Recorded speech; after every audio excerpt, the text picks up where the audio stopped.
이 영상은 클로바 더빙으로 제작되었습니다.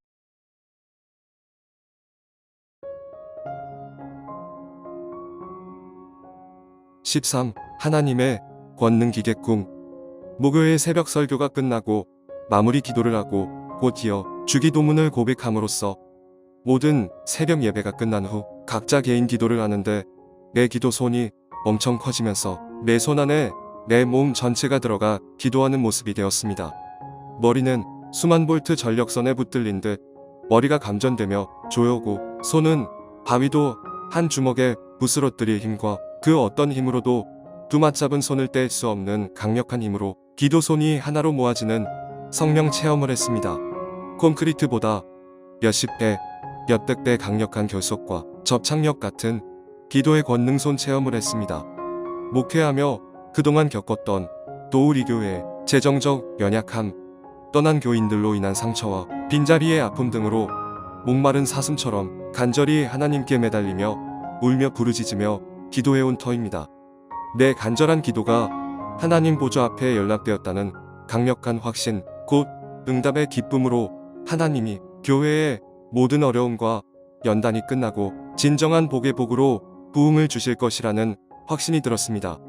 더 힘내어 간절히 기도하며 나아가는 중 금요일에 꿈을 꾸었습니다. 꿈의 제목은 하나님의 권능 기계 꿈입니다. 꿈의 나는 고고학 발굴단장이었습니다.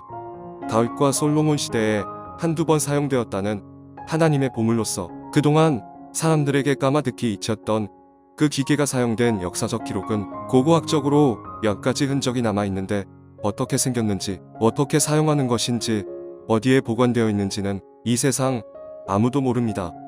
고고학 발굴단장인 나와 수십 명이 넘는 여러 고고학 단원들이 어렵게 솔로몬 시대의 고대 보물이 묻혀있는 장소를 찾아냈습니다.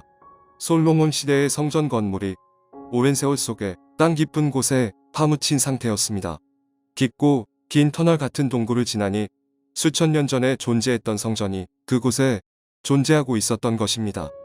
다른 단원들이 세계 역사에 남을 만한 진귀한 보물을 찾을 마음에 더 깊은 동굴로 앞다투어 지나간 후에 나는 혼자 남아 그 뒤를 천천히 따라가고 있었습니다. 동굴과 터널, 그리고 보물이 놓여있는 방, 또 동굴과 긴 터널이 연결된 후 나타난 방에는 기이한 모양의 보물들이 놓여 있었습니다.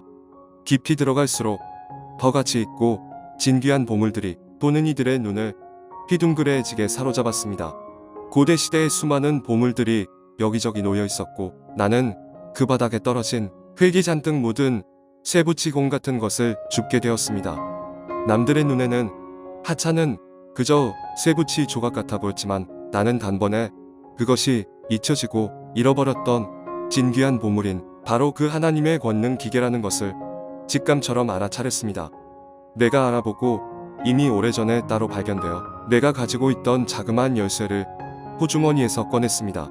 내 호주머니에 있던 열쇠를 그 하나님의 권능 기계의 열쇠 구멍에 집어넣으니 거대한 화력발전소의 굉음 같은 큰 기계음 소리로 우웅 소리를 내며 그 권능 기계가 켜져 작동하는 것이었습니다. 내 손 안에 가볍게 들 수 있는 야구공만한 작은 기계가 퍼즐 조각처럼 움직이며 다시 재조합되며 뭉치더니 방안을 가득 채울 크기로 순식간에 거대하게 커졌습니다.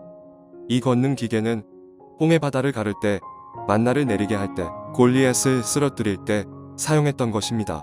그 기계의 중앙에 옛적 히브리어 언어로 하나님의 권능 기계라고 쓰여 있고 그 밑에는 사용 설명서가 있는데 나라의 위기 때 한두 번만 사용해야 한다고 되어 있었습니다. 하나님의 권능 기계의 효력은 수천 번 수만 번 영원토록 쓸 수 있지만 불필요하게 자주 쓰면 첫째, 탐욕에 빠지고 둘째, 타락하고 셋째는 하나님께 버림받게 된다고 분명히 쓰여 있었습니다. 그 사용 설명서를 보고 있다가 꿈이 깨었습니다.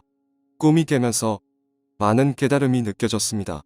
신유 은사나 귀신 내쫓는 은사, 그리고 암미를 예견할 수 있는 예언의 은사 등 하나님이 주신 은사들을 자기 영광을 드러내거나 자기 욕심으로 쓰면 얼마나 위험해질 수 있는지 하는 것 말입니다.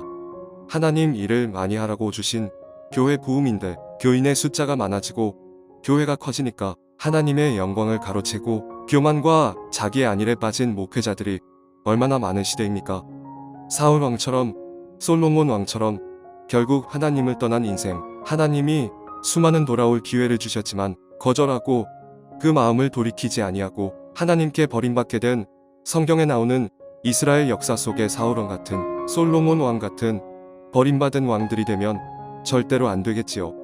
앞으로 도우리 교회 부흥과 그 사역 속에서 펼쳐지는 하나님의 기적 역사 속에 병원이 포기한 불치병, 난치병 환자들이 깨끗이 치유함을 받고 악한 사탄에 눌려 고통받는 군대, 귀신 들렸던 사람들이 축사기도 받고 치유되고 증거되어도 하나님이 약속하신 것처럼 전무후무한 부흥, 너무나 많은 사람이 와서 누가 왔는지 갔는지도 모르게 하시겠다는 약속의 부흥이 이루어져서 또 우리 교회가 그런 큰 교회가 되고 부귀영화 권세를 다 가진 교회가 된다 할지라도 절대로 교만하면 안 되고 절대로 돈이나 명예나 권세로 탐욕에 빠지거나 타락하지 않아야 한다는 하나님의 신신당부인 것입니다. 하나님이 주신 능력과 권세를 오직 하나님께 영광 돌리는 데에만 쓸 수 있는 도우리 교회, 하나님만을 기쁘시게 해드리는 고한영 목사, 목회 사역이 되어야 함을 깨닫는 귀한 꿈이었습니다.